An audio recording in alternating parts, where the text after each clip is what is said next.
বিহার নির্মাণ করে পুত্রকে দান করেছিলেন, সেই বিহারের একটি নমুনা। কিন্তু এই জায়গাটা কিন্তু ওই বিহারের আসল জায়গা নয়। সে আসল জায়গায় আমরা যাব। আসল জায়গা হচ্ছে এখান থেকে আরো প্রায় 2 কিলোমিটার দূরে। তো এটা একটা মানে বিশ্বকার পূর্ব আরাম হিসাবে এখানে তৈরি করছে অশোক সম্রাটের আমলে। এটা অশোক সম্রাটের আমলে তৈরি। তো এখানে যেটা দেখছিলেন একটি হলো পাশে আরেকটা আছে, এটা হলো আঙ্গুলিমালের গুহা। তো গুহা না, এখানে গুহা ছিল না, এটা গুহা তৈরি করা হয়েছে অশোক সম্রাটের সময়। কিন্তু এখানে ছিল বন। এই বনের মধ্যে ঢুকে বনের মধ্যে থেকেই আঙ্গুলি সংগ্রহ করা হয়েছে। তো যাই হোক, এখানে আমরা বেশি কথা বলবো না, আপনারা দেখতে পাচ্ছেন। আর একটি বিশেষ কথা হলো, আপনাদের সহযোগিতা আমরা পাবো না, কারণ আমরা যে শিলিগুড়ি করছেন আমার মনে হচ্ছে আমাদেরকে বাকিগুলো দেখাতে হবে। তো অনেক কিছু হয়তো থেকে যাবে, বলতে পারবো না কেউ। তো যাই হোক, এখন আমি আপনাদের উদ্দেশ্যে কিছু বলার জন্য আমাদের মধ্যে একজন আছেন, যিনি বুদ্ধ কৃষ্টি প্রচার সংঘের কার্যকরী সদস্য, জীবন বীমা কর্পোরেশনের কর্মকর্তা বাবু বিনোদ কান্তি বড়ুয়াকে আমি কিছু বলার জন্য আহ্বান জানাচ্ছি।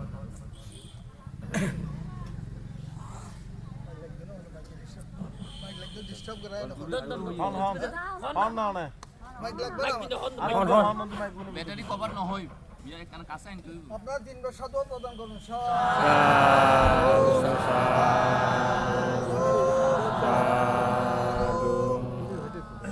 সজ্জন মণ্ডলী, আমরা সুদূর চট্টগ্রাম থেকে মহামণি তীর্থঙ্গের উদ্যোগে এবং অজিত বড়ুয়া লাবুর নেতৃত্বে আমরা এই হাজার হাজার মাইল পাড়ি দিয়ে আজকে আমরা এখানে অবতীর্ণ হয়েছি।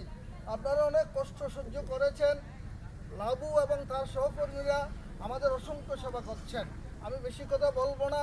আজকে আমরা যারা এখানে উপনীত হয়েছি, এটা বিশাখার পূর্বরাম নামে পরিচিত। তো আমার ভান্তে বলেছেন ওদিকে আরেকটা বিশাখার পূর্বরাম বিহার রয়েছে।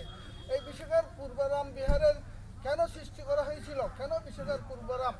আমাদের তথাগত বুদ্ধ, আপনাদের অবগতির জন্য জানাচ্ছি, 45 বছর ধর্ম প্রচার করেছিলেন। তার মধ্যে তিনি 25 বর্ষবাস, 18 + 7, এখানে যেতমনে তিনি 18 বর্ষবাস ছিলেন, এখানে 7 বছর ছিলেন। 1925, সরি একই কথা, আমার অত ভুল হতে পারে। 25 বর্ষবাস তিনি এখানেই যাপন করেছেন। আগামীকাল যখন আমরা ওখানে যাব, সকালে যদি আমাকে কথা বলার সুযোগ হয়, আমি আপনাদের বিস্তারিত বলবো। আমাদের মন্ত্রে বলেছেন উনি অনেক অভিজ্ঞ, তবু আমি আপনাদের বলছি, আপনারা নাম শুনেছেন বৌদ্ধ ইতিহাসে যে কয়েকজন মহা উপাসিকার নাম, তব মধ্যে বিশাখার নাম অন্যতম। তিনি অত্যন্ত দানশীলা মহিলা ছিলেন এবং তিনি যখন বুদ্ধকে এখানে বন্দনা করার জন্য উপনীত হয়েছিলেন এবং বুদ্ধকে বন্দনা করার পর তার মহালতা প্রসাদনী, তিনি ষষ্ঠী কন্যা ছিলেন। সে মহালতা প্রসাদনী গলা থেকে পা পর্যন্ত ছিল স্বর্ণ। 18 কোটি টাকার স্বর্ণ মুদ্রা এটা মূল্য ছিল। তখন তিনি বুদ্ধকে বন্দনা করার জন্য এখানে রেখে বুদ্ধকে বন্দনা করেছিলেন এবং তার বাসায় প্রত্যাবর্তন করেছিলেন। বাসায় যাওয়ার পর, তার প্রসাদে যাওয়ার পর, সেই বিশাখার মনে উদয় হলো, আমার ফসলটা কোথায় রাখলাম। আর দাসীকে এখানে পাঠিয়েছিলেন। দাসীকে বলেছিলেন, এই দাসী তুমি বৌদ্ধ মন্দিরে গমন করো, আমার ফসলতা কোথায় রেখেছি আপনারা খুঁজে দেখো, যদি খুঁজে না পাও তাহলে চলে আসবে। সেই দাসী সে প্রসাদনী খুঁজে দেখলো, পাই নাই। তখন বুদ্ধের কাছে গেল। বুদ্ধ বলে যে হ্যাঁ আমি রেখেছি, এটা তুমি নিয়ে যাও।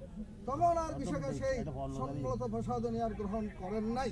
সে 18 কোটি স্বর্ণ মুদ্রা বিক্রি করেই তিনি বিশাখার পূর্বরাম বিহার নির্মাণ করেছেন। আমরা অনেক কষ্ট করে এখানে উপনীত হয়েছি। আমাদের ভাবতে বলবেন, আমি বললে হয়তো অনেকে রাগ করবেন, কারণ আমি একজন দায়ক, আমি সেটা বলবো না। আমাদের ভান্তে অত্যন্ত অভিজ্ঞ ধর্মবিদ উনি আপনাদের দেশনা করবেন। কালকে যদি আমাকে সুযোগ দেওয়া হয়, আমি যেতে মনে কিছু কথা বলবো। এত কষ্ট করে এখানে আসার একমাত্র কারণ হলো এই বিশাখার পূর্বরাম দর্শন করা। আমরা হাজার হাজার মাইল পাড়ি দিয়ে সুদূর বাংলাদেশ থেকে আমাদের মহামণি তীর্থঙ্গের উদ্যোগে আমাদের অজিত বড়ুয়া লাবুর নেতৃত্বে আমরা এখানে উপনীত হয়েছি। আমি মনে করি আমরা সবাই পুণ্যবান সত্তা।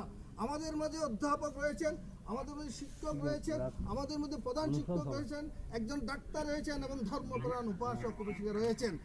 আমরা সবাই পুণ্যবান সত্তা। আমরা অজিত বড়ুয়া লাবুর নেতৃত্বে আজকে আমরা এখানে আসতে সক্ষম হয়েছি।